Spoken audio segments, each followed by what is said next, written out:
धन्यवाद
दादा.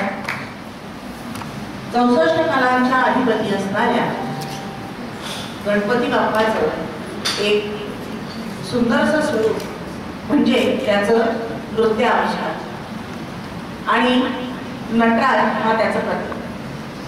या सर्वांचा सुरेख मिलाप ज्या कलांमधून साधला जातो अशा या आपल्या कलांचा संगम ज्या गीतातनं आज आपल्याला ऐकायला मिळाला त्या गीताचं सगळं श्रेय जातं ते आमच्या महेश दादा धर्माधिकारी यांना. यांच्यासाठी एकदा जोरदार टाळ्या वाजवा.